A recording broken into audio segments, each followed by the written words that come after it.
Good afternoon, ladies and gentlemen. Welcome to Wednesday's Market SITREP or Situation Report here at TGO Top Gun Options. Matthew Buckley, call sign Wiz, and a little bit of a pause in this rip your face off rally, or this melt up, or this market climbing the wall of worry. Is this a pause, kind of like we had a couple weeks ago, where we leveled? Well, we didn't level off. We kept a good climb schedule going and went higher. Are we going to pull back? Are we going to level off here? Well, this is the main reason I am cautiously bullish with a big C, little b. So the president, well, I'm not even going to touch on the impeachment crap. It's day whatever of stupidity. I can't wait for the vote on this. It's a joke. New polls are actually showing independents swinging against all of this, and it's going to blow up in the Democrats' face. Nancy Pelosi's literally going to go down in history as one of the worst speakers of the House. They're not doing any of the people's business. They're impeaching a man that they don't like for actually wanting to look into corruption that the Democrats did. Anyway, I'm going to ignore it. The only reason I bring it up is because will it impact the market? No. Will it impact the market if the dude is impeached and convicted in the Senate, or an Elizabeth Warren wins, or Bernie Sanders wins the presidency? Yeah, your 401k will be a 01k, period. Ignore it for now, folks. It's a sideshow. But yesterday, the president said, hey, man, I'm going to hit them with higher tariffs if they don't make a trade deal. Oof.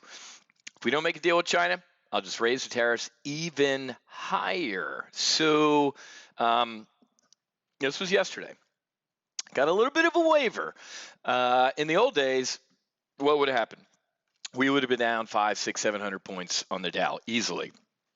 Now we're kind of tuning this stuff out. However, this it does not make China too happy. The United States Senate yesterday unanimously, obviously, approved measures backing Hong Kong protesters. The bill would require annual U.S. certification of human rights in Hong Kong. It's a little different from the version that the House passed last month, but whatever. In conference, they're going to both agree, and the president has to sign it, right? So, how can the president not sign a bill into law? This measure backing Hong Kong protesters.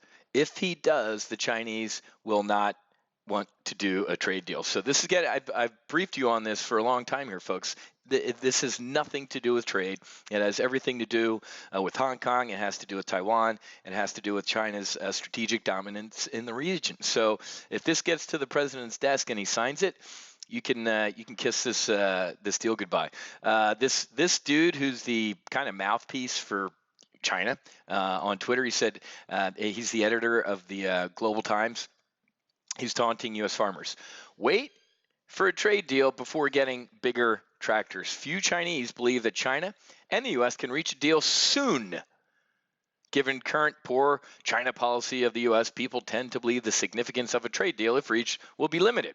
China wants a deal, but is prepared for the worst-case scenario, a prolonged trade war. Folks, this, again, in the old days, meaning 6-8 months ago, the market would have imploded based on this news. So cautiously bullish up here. Old trade war headlines like this cause these types of things, but we're ignoring that. And we're mainly ignoring it right now, ladies and gentlemen. Why? Because of FOMO. We are in FOMO right now. So, U.S. stocks slip as trade talks flounder.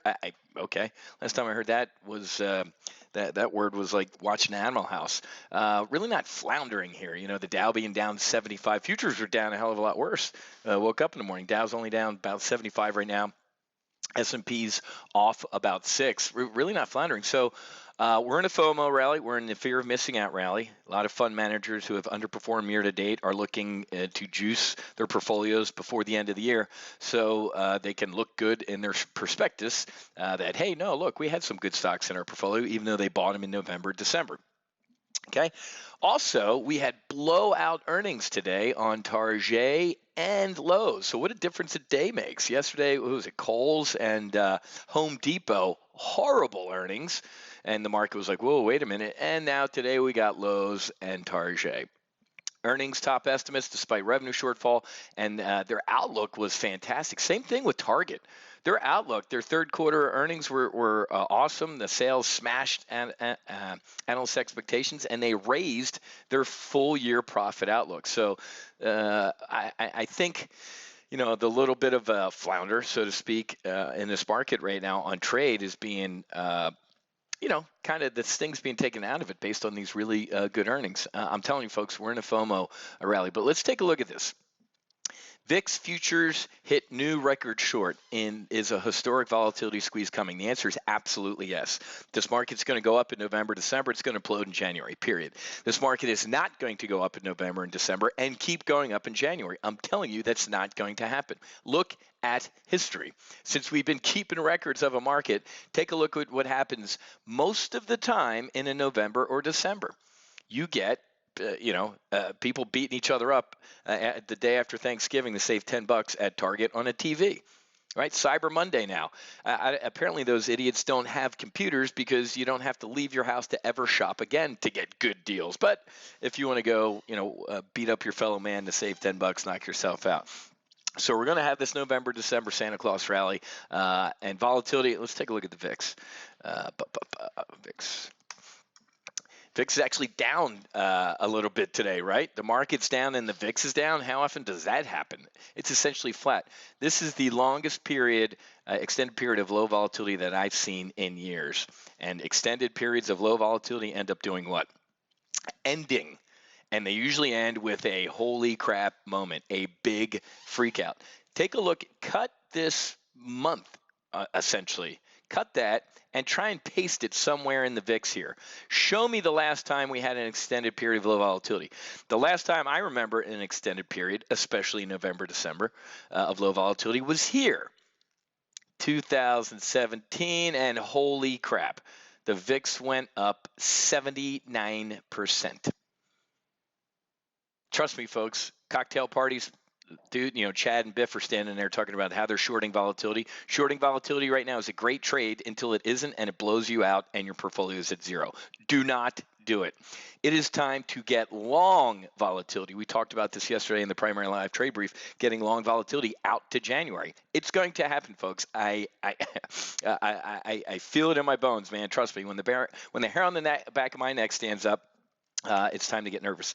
Looking at a bull put spread, we have accelerated retirement at 1 o'clock today. We're going to do a bull put spread on the retail ETF. It's down about 1% today. I'm selling a bull put spread right here at this 50-day moving average. XRT is going back up, man. Trust me. So we're going to talk about that at 1 o'clock. Again, we have our lifetime membership is being reduced to $12,500 from $17,500. That's a $5,000 discount. And I'm going to throw one lucky new lifetime members' name into the hat, or that of a loved one or friend if they can't do it, to go flying in a fighter jet. Give us a call or shoot us an email if you want to take us up on that offer, okay? Have a great rest of your day. I'll see many of you in accelerated retirement at 1 o'clock. God bless, and I'll talk to you tomorrow.